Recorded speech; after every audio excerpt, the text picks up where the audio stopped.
Last week, former New York City Mayor Michael Bloomberg gave his first TV interview since jumping into the race for president. He was pressed on claims that he was trying to buy the election, as well as criticism about his controversial stop and frisk program. Virtually all my income goes to public health issues and education and the arts and the environment, things that I care about.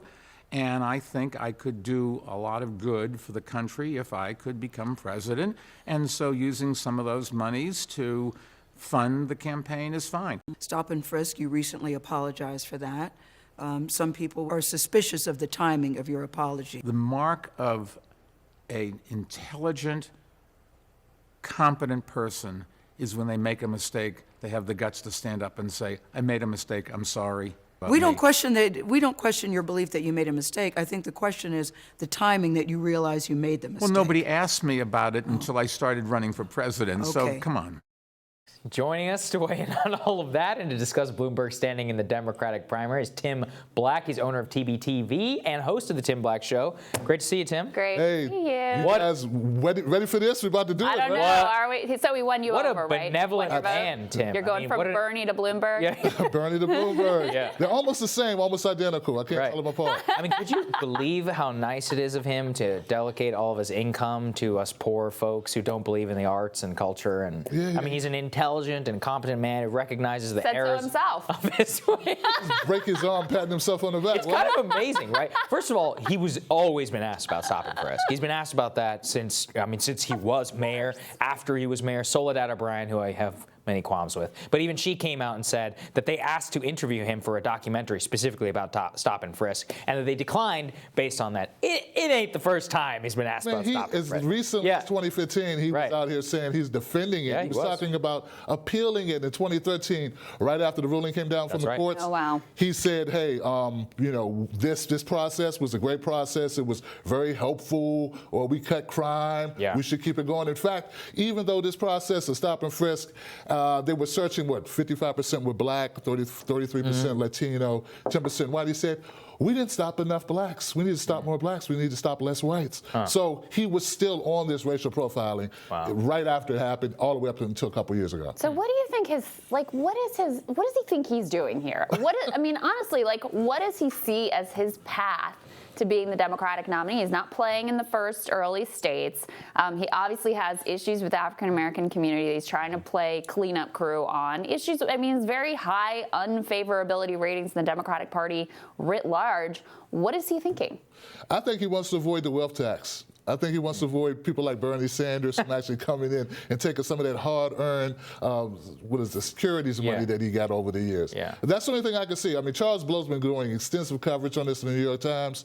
The stop and frisk, this is a non-starter. If you think people had a problem with Kamala Harris, you need to see Michael Bloomberg. He's much worse. So that's the interesting thing, though, right, Tim? Which is that he probably should have just owned it. He should have been like, you know what? I was mayor and crime went down. Like that should have been his thing. Yeah. I'm not saying it would have resonated with the progressive base, but they're not going to vote for him anyway. It's like that's probably what he actually believes. That is, of course, is what is believed, right? So it's like he should. Here's the thing: authenticity is what people want. Look at Joe Biden, right? Joe Biden has apologized for anything he's done because he doesn't believe he's done anything wrong. And people, honestly, they look at him, they go, you know what, Joe? I believe you whenever you say that. And so, from a political perspective, it just seems even more disingenuous for him to go out and say something like this. Yeah, I get your point. There's no way to run. But like I stated, I see no pathway to victory for this guy. Maybe he's trying to shave a few points.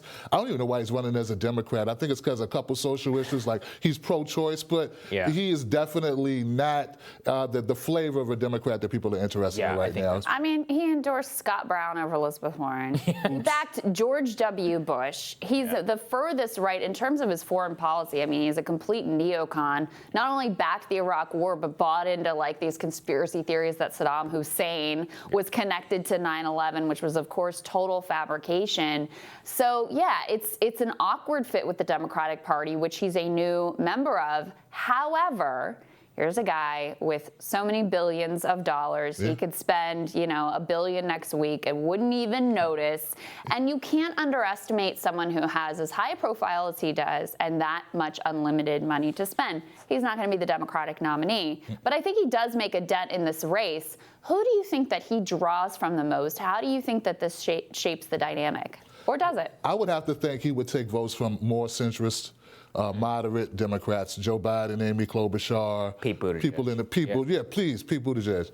But I just want to get back to how horrible stop and frisk was. I mean, the numbers, like when it first came in, 2002, it was like 97,692 stop and frisk. By the height of his campaign, the height of his term, we're up to almost 700,000 stops. We're talking about more stops than there were people, and so people were getting stopped multiple times. And we're talking about touching people in their private areas, looking for, and only 1% of these stops, guys, resulted in any type of contraband. Yeah. So 99% of these stops resulted in nothing other than maybe a traffic violation. Okay, so they weren't accomplishing what he set out to accomplish. And I think once that story is like out everywhere, then I think he's dead in the water, because you can't win the Democratic nomination without the blacks. So that's the interesting point that you've also pointed out with Kamala Harris. So we actually had some guests on the show that were pushing back. They said that Kamala was treated unfairly by the black community for having been involved in law enforcement and having a criminal justice background. Same, I guess, is part of that criticism of Michael Bloomberg.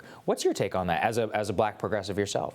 I think she was treated fairly. Yeah. She was treated fairly as a person who was a part of that. Right. I feel the same way about Kamala Harris as I do with Amy Klobuchar. Right. Neither one of them should be Democratic nominees. I think if they want to be law and order, they should run as Republicans, as their true party. I think that's where they belong to be. Right. That's funny. Very interesting. All right, Tim, always great to get your Thank you, Tim. perspective. Appreciate it. Coming up, polls. Team Rising analyzes latest trends in both national and state surveys when Rising continues.